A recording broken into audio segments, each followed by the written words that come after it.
Reporter Suara Sidoarjo.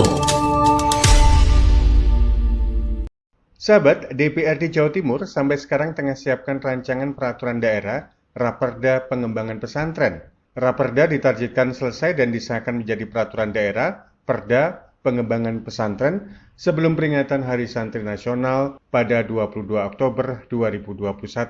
Dalam program Dinamika Jawa Timur edisi Senin 15 Maret, Ahmad Tamim, anggota DPRD Provinsi Jawa Timur mengatakan, Perda Pengembangan Pesantren bersifat memfasilitasi, bukan mengatur dan membatasi, karena masing-masing pesantren memiliki karakteristik tersendiri.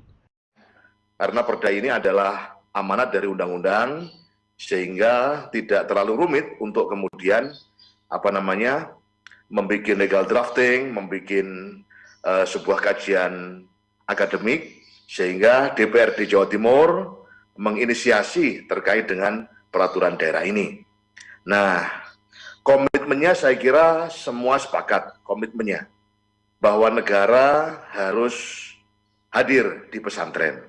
Tapi pada tataran konsepsi hadirnya pemerintah, konsepsi fasilitasi pemerintah terhadap pondok pesantren ini yang perlu kemudian kita harus bareng-bareng dengan para pengasuh pondok pesantren, para pakar dan ahli, sehingga hadirnya perda ini kemudian betul-betul memudahkan pesantren dan pesantren tidak kehilangan budaya dan kulturnya, termasuk bila perlu metode-metode pendidikan yang sudah ada ini, ya tentu kita harus variatifkan.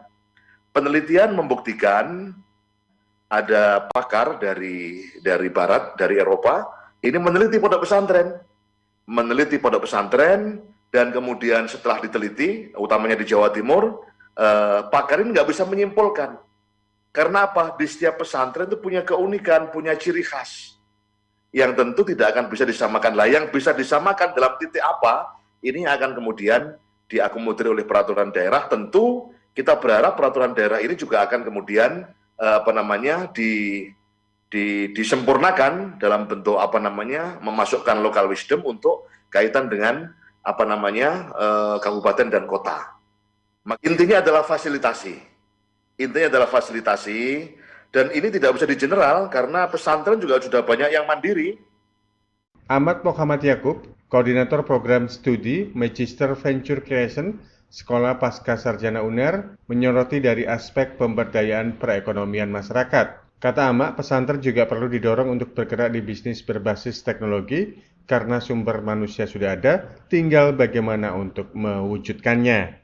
Bahwa peran pesantren ini kan bukan hanya sebagai pendidikan, tetapi lebih lanjut lagi itu sebagai media dakwah Islamiyah dan juga pemberdaya perekonomian masyarakat. Nah, 3 pilar ini yang memang harus semuanya secara balance terakomodasi di Raperda nantinya. Di pesantren ini banyak sekali pakar-pakar. Saya waktu belajar di Belanda ya, sampai saat ini juga masih terafiliasi dengan di University of Groningen di Belanda. Teman-teman kami yang berlatar belakang pesantren itu banyak sekali, Gus. Dan mereka bukan hanya belajar kitab, mereka bukan hanya belajar pengkajian agama Islam, tetapi ada yang belajar nanoteknologi, ada yang belajar tentang artificial intelligence dan lain-lain di Belanda bersama-sama dengan kami. Ada yang belajar hukum gitu, macam-macam di sana. Sehingga yang ingin saya garis bawahi di sini adalah kalau kita melihat pesantren hanya sebagai pasar, yaitu melihat peserta dengan jumlah yang banyak ini, itu terlalu kerdil. Karena di pesantren juga banyak sekali resource yang bisa membawa perekonomian itu menjadi yang lebih progresif, lebih kontemporer gitu. Berdasarkan catatan kami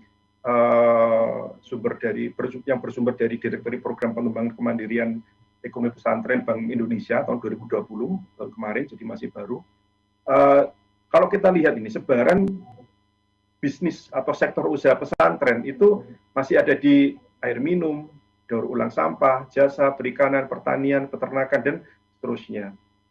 Kita tidak melihat di sini pesantren yang berbasis teknologi yang kontemporer itu. Memang ada beberapa di Sidogiri itu sudah mulai masuk ke finansial teknologi ya, ke finansial teknologi. Padahal permasalahan kontemporer itu banyak sekali. Sahabat, Perda Pengembangan Pesantren tentang fasilitasi penyelenggaraan pesantren merupakan implementasi Undang-Undang Nomor 18 Tahun 2019 tentang pesantren, terutama soal fungsi pembinaan, pemberdayaan, dan fasilitasi pesantren oleh pemerintah Provinsi Jawa Timur. Panji Harto, Suara Sidoarjo.